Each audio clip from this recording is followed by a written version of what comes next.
Yes bantu bange mbalamusizzaako nnyo mujje bale gyonna gye mutuusaako engalo Waswa Benon omulongo ge mannya gange.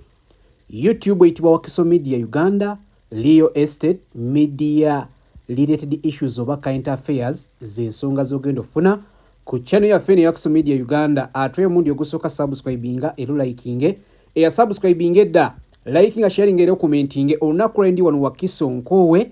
Nina ennyumba gye ndeese naye ennyumba eno kyensanyusizza eriko ne project ennyumba ez'abapangisa era video yange ngitandikidde ku project ziri single rooms 8.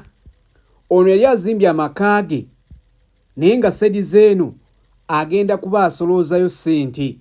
Single rooms ezo 8 tezinaba kuggwa ziri project eno etudde ku 10 ku 10 kuba n'ennyumba y'amaka tugitundirako. Neddagala tulitundiraako. Ennyumba zino zitundibwa ssaako n'ennyumba ey'amaka wonna wamu bitudde ku pooti ya 10 ku 10 oba 25 decimals. Kyapa kya mu ngalo. Ezo ziri single rooms 8 n'ennyumba ey'amaka ogenda gira byonna bitundibwa mulundi gumu pooti ya 10 ku 10. Tuli Wakiso Nkoowe waneeno okuva ku Collins waliwo kilomita emu yokka otuuka project eno gyendeese olunaku olwairo weeri. Ogenda kwebaka wali ate no nga weesolooza wali ennyumba y'amaka tugitundirako ne project eyo gy'olabye kati ennyumba y'amaka yeeyo. Byombi biri ku decimals 25 ye pooti ya 10 ku 10 Wakiso Nkoowe ku bukadde bwa Uganda 165 ku millioni za Uganda 165. Tugenda kuguza emizigo egyo single rooms 8 tinakuggwa ssaako n'ennyumba ey'amaka gy'olengera eyo. Ennyumba y'amaka ya bisenge 3 ebisulwamu self contained bulungi nnyo wane Wakiso Nkoowe we bisiŋŋaanibwa ate okuva ku Collins kilomita emu yokka.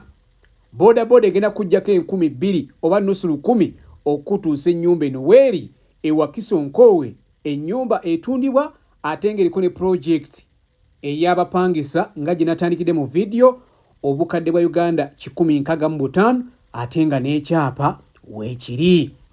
Ekyapa weekiri. We need 165 million Ugandan shillings for this project.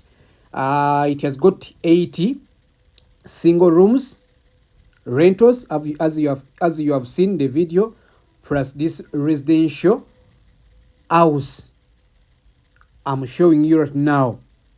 It is on sale 165 million Ugandan shillings, seated on 25 decimals equivalent to 100 by 100. It has got 8 single rooms unfinished as you have seen this in this video at the start, plus this residential house is on the same project, seated on 100 by 100 plot size equivalent to 25 decimals. Here I'm trying to show you the neighborhood. That is the residential house. On the other side, we have 8 single rooms rentals, unfinished one, both on sale 165 million Ugandan shillings with the land title. That is the project. 8 single rooms with the other residential house, both on sale at once, 165 million Ugandan shillings here in Wakiso Nkoowe, just 1 kilometer off Tamaka. Bana ennyumba etundibwa ne rentals z'olengedde. Neighborhood efaanana bw'etyo. Neighborhood nayo ya nnyumba za Pankson yazimbye ddabo 2 oli wansi alinawo ddaboozi 3. Kakati nawe ogula ennyumba ey'amaka tugenda bigulizawo ku bino byonna. Project eno eri ku 10 ku 10 ye pooti kwetudde. Neighborhood bwetu bwefaanana.